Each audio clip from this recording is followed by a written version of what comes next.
See as jy report, okay? Doen? Okay. This young boy with the rifle is Dirkie Ice. Dirkie Ice protected his dad. He fought 4 Zulu men before he was killed that day. But his dad was already dead when he got to the battle. And Dirkie Ice was only at that age, I think, 13 or 12 years old. Unfortunately, he died in the battle as well.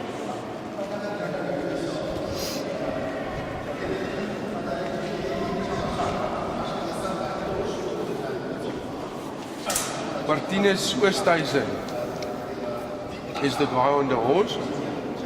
When they had a battle with the Zulus, he took his horse, he went back to bring the Afrikaners some bullets and some crate to fight on.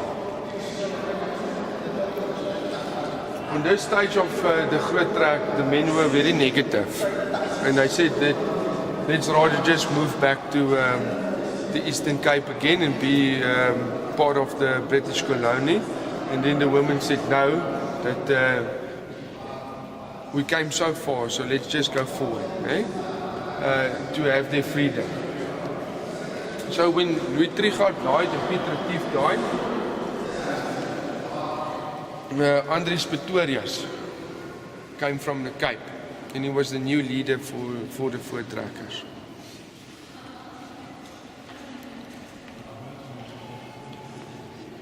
So the Voortrekkers decided to make a vow that if they win the battle against the Zulus, that they will build a church for the vow that they made with God. And like I said previously, they were very religious, the Voortrekkers. So on the 16th of December 1938, they had a battle with the Zulus at Butterfield in KwaZulu-Natal. There were about 30,000 Zulus, and they killed about 3,000 Zulus that day. And they made that lager that you can see outside of 64 ox wagons.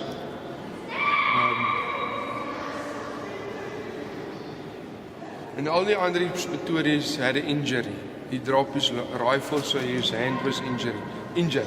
There were no Afrikaners or Boers killed in that battle that day.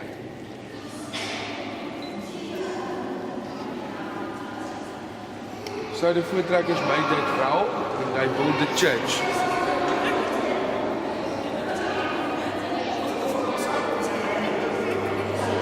Right?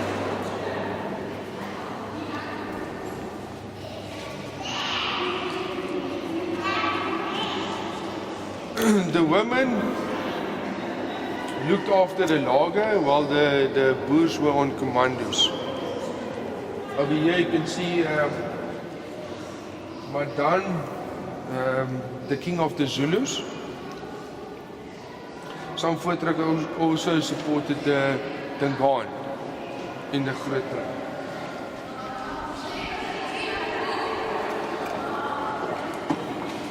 Over here you can see Dingaan, he was murdered by the Swanis in 1840.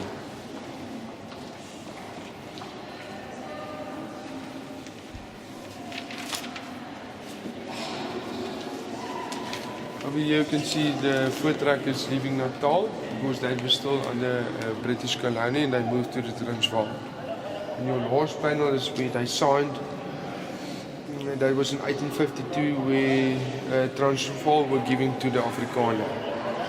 Signed in Bloemfontein in the Orange Free State, and that was the independency of the Afrikaner. Come follow me.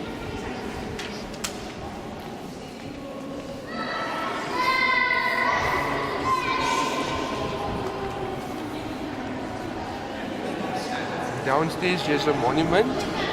Upstairs there's a balcony to have a look. And this represents ons vir jou Suid-Afrika. Is the representative of the God of Honor that took place in the Groot Trek. I hope you enjoyed the tour with me. And I would like to see you guys again. Thank you very much.